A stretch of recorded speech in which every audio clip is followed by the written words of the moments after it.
Hello, I'm Dr. Wally Bartfay, and I invite you to partake on an exciting educational journey related to public health theory, practice, and research.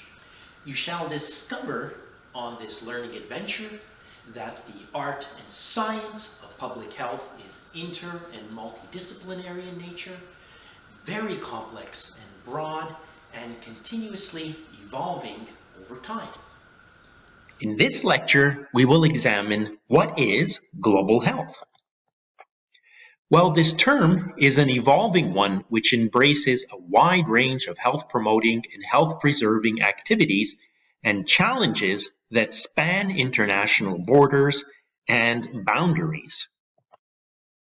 Well, we define global health as an area of research and practice, of course, that seeks to improve health via the social determinants of health by promoting social justice and equity, human rights, and sustainable development, both on the national and international scale, and by fostering and promoting the availability and access to healthcare professionals, healthcare financing, and delivery of primary healthcare services to all citizens of this planet.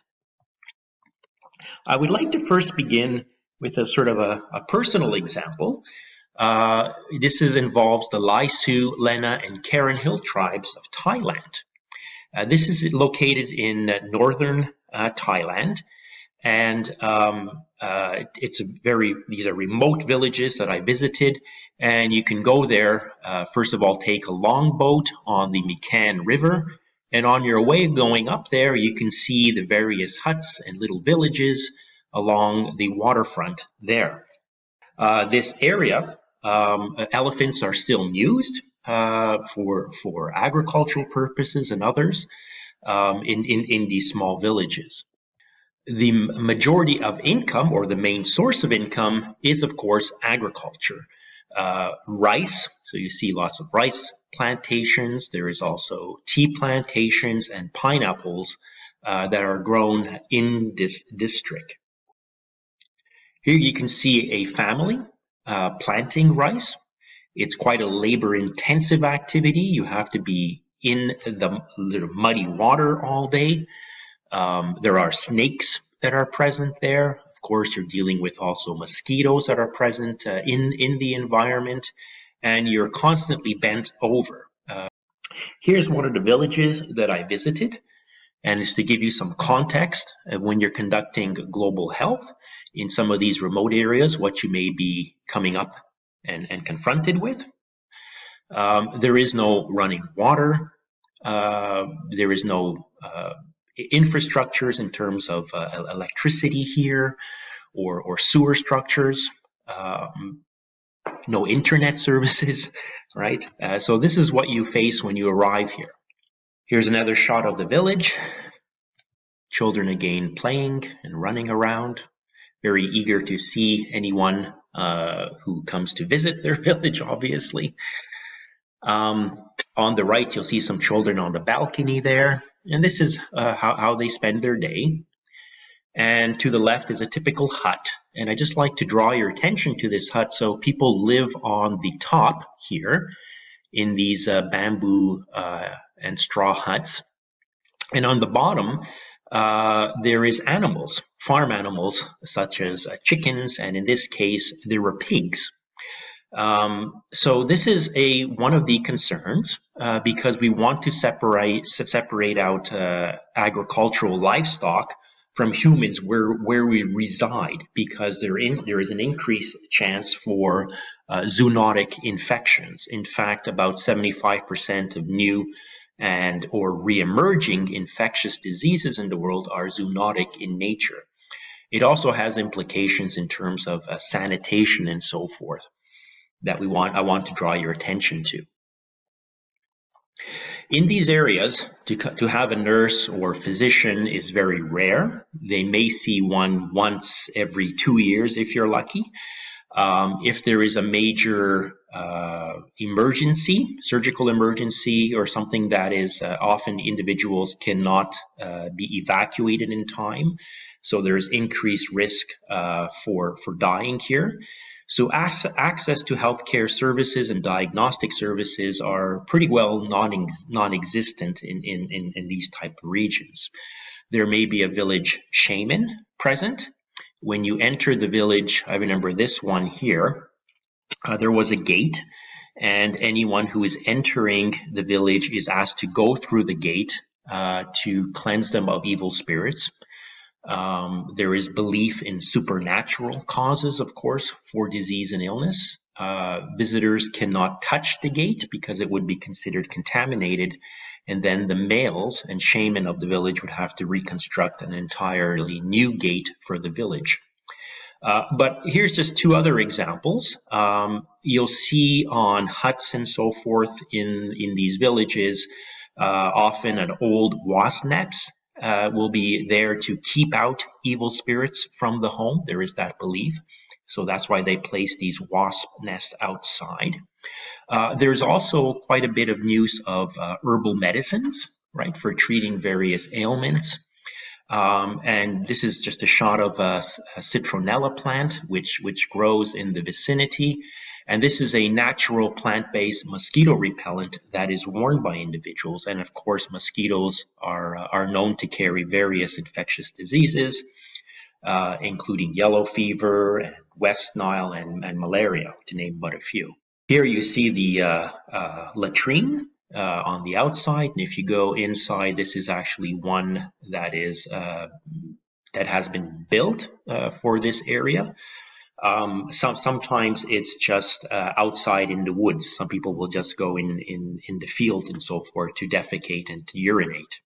So again, sanitation is a major public health concern and is associated with the development of various diseases such as cholera and dysentery and so forth. Inside one of the huts here, I'd just like to draw your attention also to the indoor biomass stove here shown in this photo that I shot. So approximately 3 billion of the world's poorest people rely on solid fuel biomass stoves. So they may be burning wood, animal dung, charcoal, crop waste, or coal. And these are really inefficient stoves for cooking. They're also sometimes used for heating purposes as well. When you walk into this hut, I remember it was an elderly lady cooking, and there was quite a bit of smoke. You couldn't stand up. You had to literally crouch down onto the floor in a sitting position to breathe when the stove was lit. So related global burden of disease estimates for cooking using biomass stoves is estimated to be 4.3 million deaths in 2012 alone. And usually women, because women do the majority of the cooking as well. So these gives you some context of some of the challenges that may be faced in doing global health in rural and remote areas of the world. No running water, no electricity, no internet, and again, access to various healthcare professionals or diagnostic services is often non-existent in nature. And notably, these are some of the poorest people in the world as well. So let's talk about the significance of the Ottawa Charter, which was formulated in 1986, and why it is significant for global health. Well, this was the first global acknowledgement to declare that caring for oneself and others is actually conducive to health and well-being of our citizens.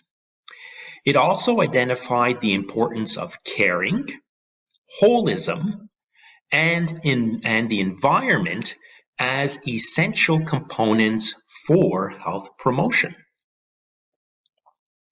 A little bit later on, we had the Bangkok Charter for Health Promotion in 2005, which was, of course, Bangkok was out in Thailand.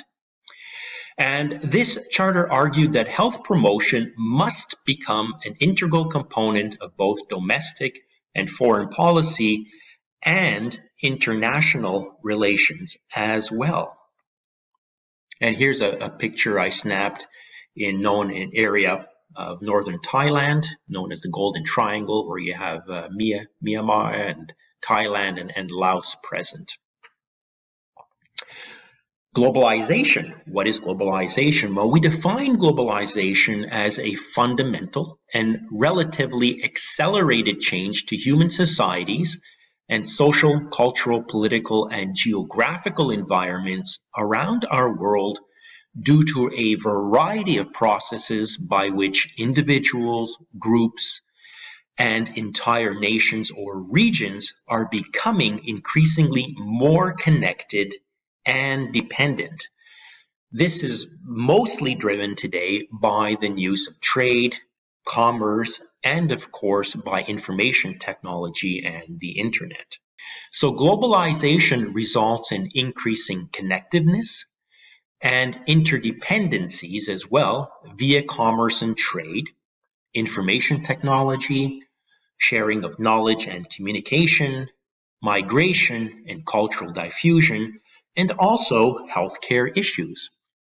Here we see a very busy reception area for trade and commerce in Tokyo, Japan. This is also where they house the new Tokyo fish market as well, that I took a picture of a few years ago. Here's some important international health agencies. In Canada, we have CIDA, the Canadian International Development Agency. We have the Canadian Council for International Cooperation. Of course, the World Health Organization, the Pan American Health Organization, United Nations Children's Emergency Fund, or UNICEF, the World Food Program, and the World Bank. And some of you who are interested in careers in public health may be interested in actually working for one of these agencies and be involved with various aspects of global health as well. So let's look at some issues that are facing global health and give you some context with some of the challenges that we're facing now. Well, let's look at the impact of climate change on global health first off. Well, the World Health Organization reports that there are over 150,000 deaths reported annually that are directly associated with climate change. Things like drownings due to flooding, mudslides, extreme heat, and or drought. And this number is expected to double by the year 2030. Here's a very hot weather warning that was issued here in Hong Kong, and I snapped this picture a few years ago. There is a growing body of evidence linking global warming and climate change to an increased number of infectious diseases and outbreaks in Canada and internationally. So here on the right, you see a public health warning poster for scarlet fever outbreak in Hong Kong, which I took this photo a few years ago.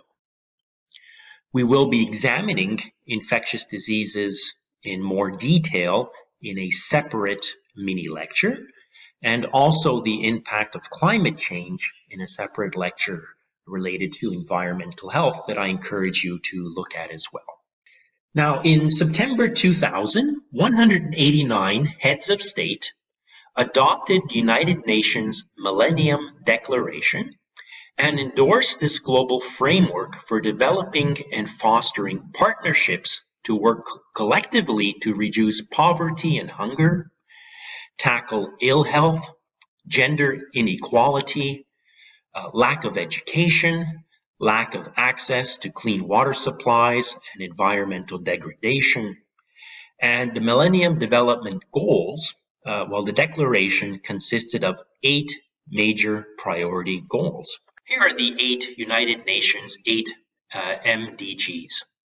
First of all, to eliminate extreme poverty and hunger, empower women and promote gender equality, reduce child mortality, ensure and maintain environmental sustainability, which includes things like access to safe and clean drinking water supplies and proper sanitation, achieve universal primary education for all, including children and women, decrease mortality in children, which includes things like various immunization campaigns, to combat major diseases, including HIV/AIDS, malaria, and tuberculosis, and develop a global partnership for development, things like access to affordable medications for all and access to various healthcare services and diagnostic services as well. A little bit later on, during the 2010 Millennium Development Goals Summit, an outline was developed that extended beyond the 2015 target date for those original 8 Millennium Development Goals that we just talked about. There were 12 thematic areas or priority areas that were identified during this summit. And the UN agencies and the public were encouraged to find practical and realistic solutions surrounding the global issue of sustainable development based on the following 3 dimensions: the environment, social, and economic. Subsequently, 17 sustainable developmental goals were formulated to stimulate governments globally towards action. So let's look at some of these and in terms of the context of global health and what they mean. So let's look at the importance of having gainful employment or income. Having a stable and reliable source of income is critical to obtain other necessities associated with health, including proper shelter and housing, food sources and supplies, access to certain healthcare services, medications, and also recreational activities and pursuits. So access to safe and affordable prescription medications remain a challenge in many developing nations globally. In fact, in many developing nations, including on the African continent, for example, there is a large counterfeit market. They look identical to commercially available medications, but in fact they are inert or may have toxic products within them. And so these sort of black markets appear in these regions of the world. This is a picture I snapped in a pharmacy in Cuba. And when you walk into the Cuba, off the tourist resorts and into the main island there, you walk into these pharmacies and the shelves are literally bare. There are very, very few prescription drugs available for these individuals. Poverty is in fact a major growing public health concern. And unfortunately, I visited many countries around the world, and no matter where I go, be it in the rural areas or in large cities around the world, there is always poverty in existence, unfortunately. Here you see a photo I snapped of an elderly woman who was homeless on the streets of Lisbon in Portugal. And you see these in all major cities, in London, in Paris, in Toronto, Vancouver, New York, Sydney. Every major city develops, even for developed nations, have poverty, unfortunately, in existence. Poverty leads to homelessness, hunger, and altered states of nutrition and ill health in a growing number of both developed and developing nations of the world. What is extreme poverty? Well, we define extreme poverty as having to live on $1.75 Canadian or less per day. So that's about an average cost of a coffee here in Canada, let's say. So imagine having to live on $1.75 Canadian per day. That means you have to pay for your room and board, right? Your room, your housing, your shelter, your clothing, your electricity, medications and so forth that you may need, and $1.75 per day. Very, very difficult. I snapped this picture in Hong Kong, and when we think of Hong Kong, there is over 6 million people in Hong Kong, very affluent part of Asia. You can see up on the hill on top of the photo there, large skyscrapers, apartment buildings for those who are affluent. But there are also various squatter villages also in this affluent nation here in Hong Kong. This is Kawa Kang Old Village that I snapped, and this is squatter villages. People go and live off dumpsters, unfortunately, in those high-rise apartments located in the hill. That's what they live on. Access to a hygienic toilet or latrine, we often take it for granted in developing nations, but this is really a major concern. In fact, in 2008, there were 2.6 billion people had no access to a hygienic toilet or latrine, and 1.1 billion were defecating in the open. And of course, this is a public health concern, right, because of the possibility of contracting a variety of diseases.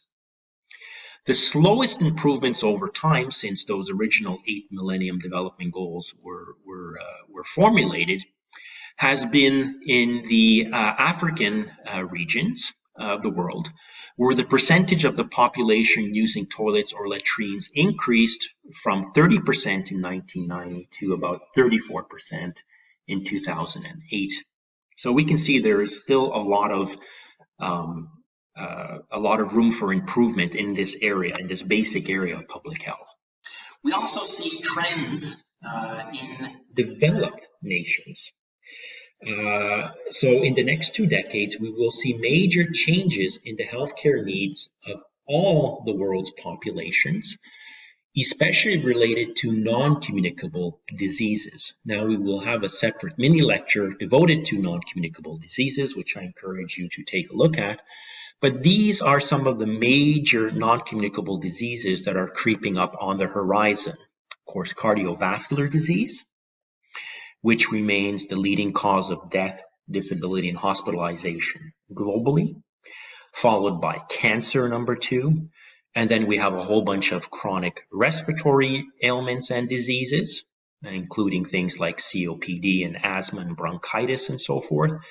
And of course, the growing incidence of diabetes due to affluence. When countries start to get more affluent, we see the diets changing, people become less physically active, and they become overweight or obese. The global burden of disease, or GBD. These are various measures, and we will highlight some of them. There are a variety of measures, but I've chosen to highlight the ones that are most often employed in these in journals and in technical reports and so forth, to make you aware of these. So global burden of disease, we define these as measures to quantitatively express, examine, and compare the societal impact of a particular disease, condition, and or altered state of health, and includes measures of societal burden caused by death and morbidity, including injuries and disabilities in different regions or countries around the world. So the first one I wanted to talk about is called the DALY, or the Disability Adjusted Life Years. So a DALY is defined as a standardized international measure that expresses the number of years lost due to premature death and years lived with a disability or of specific duration and severity. Here is a table which shows the estimated cost per DALYs in US dollars to reduce mortality in children under the age of 5 years in developing nations. So I just put in some 4 public health interventions or services. So the first one involves improving the care of children under 28 days old, including resuscitation of newborns when required. The cost per DALY in US are between $10 and $400, but the estimated number of DALYs averted per 100,000 spent. You can see it's 2,500 to 100,000. So it's quite a significant impact. Expanding immunization coverage with standard child vaccines, anywhere from $2 to $20 US. But the estimated cost savings in terms of DALYs averted could be 50,000 to $500,000. Adding Hib and hepatitis B vaccines to the standard child immunization programs globally here. The costs are very minimal again, anywhere between 40 and 250 US. And again, the estimated number of DALYs averted, anywhere between 4,000 and 24,000. And switching to the use of combination drugs for malaria, when there is a noted drug resistance in sub-Saharan Africa. Again, the costs per DALY US are only $8 to $20, again, quite minimal. But the estimated number of DALYs averted per 100,000 spent is between $50,000 and $125,000. So this gives you some context of where these interventions and these services that are provided can have significant healthcare spending, and I would argue also improvements in individuals' quality of life outcomes as well. Another key measure I wanted to talk about was healthy life years, or HALE. And we define HALE as a composite measure that combines the total amount of health, life lost due to morbidity with that lost to disease, and it therefore provides an estimate of the loss of life expected had the disease or condition not occurred. HALE incorporates really three components for determining a disability. The first one is in terms of the case disability, and it's compared to the case fatality ratio, the extent of the disability, and thirdly, the duration of the specific disability measured. So, for example, if you had a traumatic head injury that resulted in brain injury, inability to walk and speak and take care of yourself, this would be a lifelong sort of event.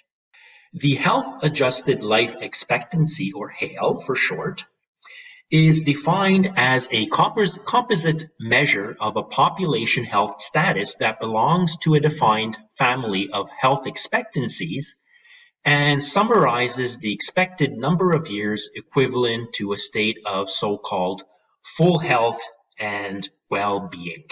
HALE is considered to be the best available summary estimate for measuring the overall level of health for populations, and is employed by agencies such as the WHO for their annual global health reports. Here is life expectancies and HALE for males and females in select countries. So if we look at the United States, for example, if we look at life expectancy of birth at the bottom of this table, for males it's about 75, and for HALE males it's 67.2. For females it's 80, and for HALE females it's 71.3. And then I highlighted two countries in red. The first one on top is Afghanistan. The life expectancy of birth for males is 42, and HALE for males is only 35.3, so almost half of what we see here in North America. Very similar for females, 42 of life expectancy at birth, and a HALE for females is actually worse than the males at 25.8. And we see similar type of numbers for another part of the world in Niger, another country, 42 life expectancy males, 35.8 HALE males, 41 life expectancy females, and 35.2 HALE females. So this gives you some comparisons or context for making these comparisons for different countries and how in terms of life expectancy and these HALE measures. We also have the quality adjusted life years. This was first introduced back in 1976 as a guiding measure for selecting among alternative tertiary healthcare interventions and associated costs and benefits in defined populations. So we define QALY as a measure that provides an estimate for the adjustment of life expectancy that reduces the overall life expectancies of populations by these numerical amounts that reflect the existence of chronic conditions that result in impairments, disabilities, and or handicaps based on specific chronological age, which is multiplied by a so-called utility weight for each health state or condition.